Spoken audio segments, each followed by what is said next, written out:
gendarmes mobiles qui sont en situation statique, pour ceux qui protègent tous les bâtiments institutionnels, que ce soit l'Élysée. Enfin, on a un certain nombre de fonctionnaires qui auraient pu aller aider, parce que c'est leur métier, hein, nos collègues sur le terrain.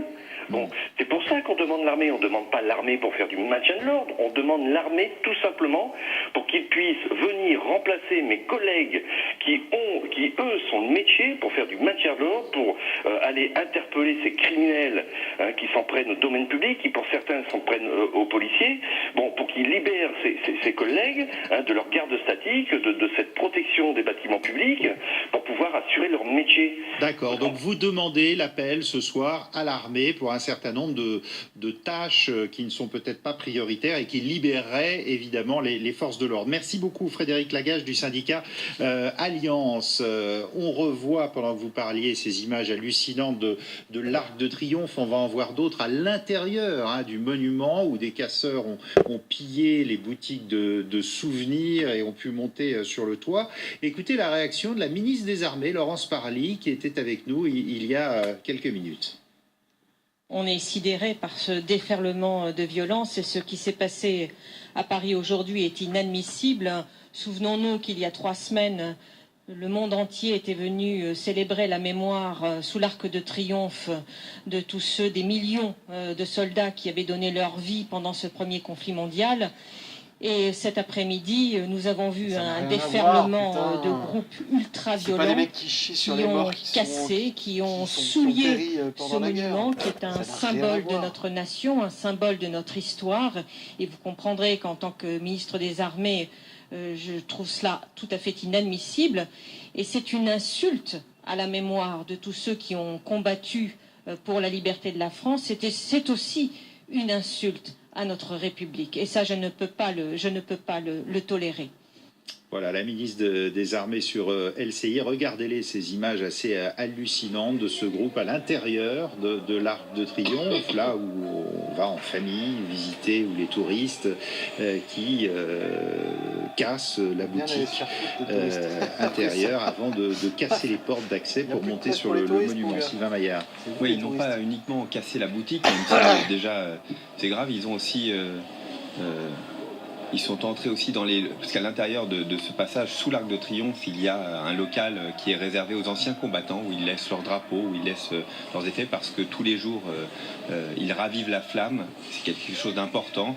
Et ils sont rentrés, ils ont tout cassé dedans aussi. Aucun respect, rien du tout. C'est vraiment... encore quelques jours après la fête du centenaire, je trouve ça, c'est d'autant plus insupportable. 80 chefs d'État et de gouvernement qui étaient là. Aucun respect, aucune mémoire, aucune incarnation d'un collectif dans lequel nous sommes inscrits. Enfin voilà, c'est tout simplement des voyous, des bandits. De toute façon, on voit bien que ces casseurs n'ont aucun respect pour rien. Enfin, ils n'ont même rien à voir avec les gilets jaunes. Ce sont des casseurs professionnels qui se greffent sur l'ensemble. Enfin, moi, je suis pas spécialiste, mais enfin, je l'ai entendu de la bouche de beaucoup d'entre vous. Ce sont des casseurs professionnels qui se greffent sur des manifestations et des mouvements sociaux pour casser. Donc bien sûr qu'ils respectent rien, ça on le savait. Moi j'ai vu quelques visages qui n'ont rien à voir avec ces gilets jaunes qu'on voit sur les ronds-points en souffrance, en train de dire voilà j'ai du mal, je peux finir le fin de mois. Toutes ces femmes, regardez, vous voyez bien, il n'y a pas de femmes. Alors quand vous décryptez les sondages dans les soutiens qui sont faits aux gilets jaunes, majoritairement les femmes sont majoritaires. Vous voyez bien que dans ces gens-là, il n'y a pas de femmes. Donc, ce ne sont pas les gilets jaunes. Les retraités. C'est pas non plus les retraités. Hein. Voilà, ce ne sont pas les gilets jaunes, ce ne sont pas les retraités. Donc, je veux toujours qu'on le redise parce qu'il y a une petite confusion, pardon, il y avait des journalistes avec des propos du président de la République, parce qu'il dit aucun combat. Regardez, ouvrir la porte là pendant que vous parlez pour monter. Aucun combat ne vaut de détruire. Mais ces gens-là ne sont pas dans un combat ou dans une idée. C'est de... Non mais ça c'est très clair, c'est de la castagne... malheureusement c'est à chaque fois comme ça. C'est de la castagne pure. Et la question qui se pose, et que j'ai entendue aussi de la bouche de policiers, je me permets de la réitérer, c'est de se dire comment est-il possible que ces casseurs que l'on connaît pour beaucoup, qui étaient déjà là la semaine dernière, sont toujours encore en liberté, ou alors quand ils sont passent par la justice, ils sont relâchés, et comment on peut encore avoir ce groupe de casseurs qui... Enfin, ils s'agrandissent, mais... Alors, c'est peut-être jamais les mêmes, mais... dans les c'est manifestations. Non, mais ça c'est clair, mais enfin ils sont rarement arrêtés. Hein, parce que les 200 interpellations là qui ont été faites, comme habituellement pour les autres manifestations, je peux vous dire que ce ne sont pas des casseurs et que systématiquement ce sont des gens qui ont manifesté de manière pacifique et qui se Parce retrouvent que les là en casseurs garde à sont des vue professionnels et ils ne se font pas prendre. Hein. Alors c'est systématique, donc c'est sûr qu'à chaque fois c'est sans fin. Ne généralisons Mais, pas. Il y a non, aussi mais des ça arrange casseurs, bien tout le heureusement. monde aussi, on le voit bien, parce Heureusement. qu'aujourd'hui on ne parle que de ça.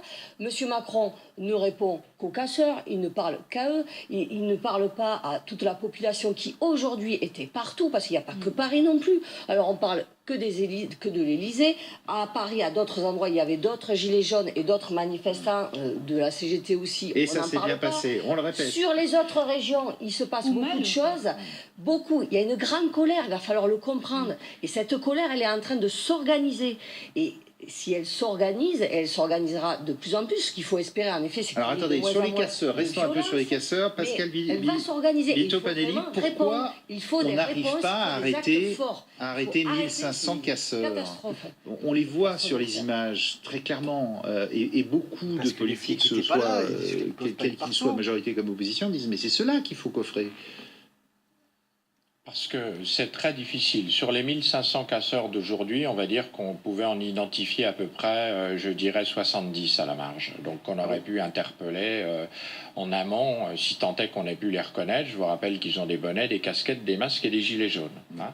Donc ce tri sélectif, de manière, quand on entend des gens donner des conseils opérationnels, dire on pourrait prélever les gens, les retirer, c'est extrêmement difficile à faire. Le mouvement est très mouvant, c'est souvent dans ces casseurs des gens qui tournent, qui ne sont pas souvent les mêmes et qui sont des professionnels. Donc ils ne se font pas prendre. Voilà, dans les interpellations, il y en a très peu. Ils se dissimulent dans les gilets jaunes, ils se greffent. On appelle ça, pour certains, particulièrement chez les Black Blocs, la technique du coucou. Vous savez, le coucou, c'est un oiseau qui va pondre dans les nids qui ne sont pas les siens. Ces casseurs, ils viennent se greffer, se positionner, se fondre avec un profil invisible dans des manifestations qui ne sont pas les leurs. Ils sont très mobiles et ils sortent ensuite par les latéraux, par les devants pour faire la destruction. Je vous rappelle que les policiers et les gendarmes qui font du maintien de l'ordre, ils ont environ de 25 à 35 kilos d'équipement sur eux. Ils font des journées de 20 heures. Donc quand ils courent derrière en unité des casseurs qui sont en jean basket et en coup de vent, ils sont derrière, mais ils sont quand même à distance. C'est pas si facile. Et ils sont malheureusement, ces fonctionnaires de police, sur une ligne de crête où il faut ne pas être violent ou à la marche avec des gens qui le sont, où il faut discerner entre des casseurs, entre une nébuleuse et entre des manifestants. C'est très difficile à faire. Très compliqué. Le ministre de l'Intérieur, Christophe Castaner, Il était défend ce bien, soir le gars. Il a sur raison, TF1. Il il est a totalement revenu raison, c'est la justement galère, sur ce mélange casseur-gilet jaune et il a esquissé une force de dialogue. Écoutez, une forme de dialogue. Écoutez-le. C'est ce que je dis aujourd'hui aux Gilets jaunes. Ah, tiens. Le gouvernement vous tend la main. Nous l'avons fait symboliquement en ouvrant et en sécurisant l'Arc de Triomphe. 500 personnes sont venues, seulement 500 personnes. Mais nous le faisons aussi, le Premier ministre a proposé hier de les recevoir. Il proposera encore de les recevoir. Il nous faut rentrer dans le dialogue, faire chemin commun pour trouver une solution de sortie de crise. Mais surtout, je le dis aux Gilets jaunes, ne vous laissez plus embarquer par cela. Protégez-vous, protégez les Français, protégez notre patrimoine. Ne participez plus à ces attaques de factieux. Bon, il les distingue très bien, là, le ministre de l'Intérieur, les gilets jaunes des casseurs. Pour demander aux gilets jaunes de faire des choses. Je pense qu'il ferait mieux de dire aux gilets jaunes, les recevoir, c'est bien, mais il faut des gestes forts. Nous avons demandé un référendum. Pourquoi? Parce que la situation est si grave qu'il faut maintenant une véritable bouffée d'oxygène et il faut que les Français puissent s'exprimer sur ces sujets fiscaux et de transition énergétique. Référendum, quelle serait la question? Une question qui tournerait justement au financement peut-être de la transition énergétique, mais c'est pas moi qui vais vous définir la question ce soir, ce serait quand même assez une question simple, prétentieux. hein. Je vous rappelle qu'Emmanuel Macron, dans son programme, n'avait pas dit qu'il allait augmenter la fiscalité de 15 milliards sur les carburants. Il ne l'a pas dit. C'est une mesure Hollande, hein, les carburants mais et la taxe qui a carbone. été lourdement aggravée par Emmanuel Macron. Donc, peu importe, on ne va pas refaire l'histoire. Ce qui compte, c'est de sortir maintenant du problème. Donc nous, ce que nous demandons, c'est acte d'urgence numéro 1, la fin de l'augmentation de la taxe sur les carburants pour donner ce geste d'apaisement, c'est-à-dire le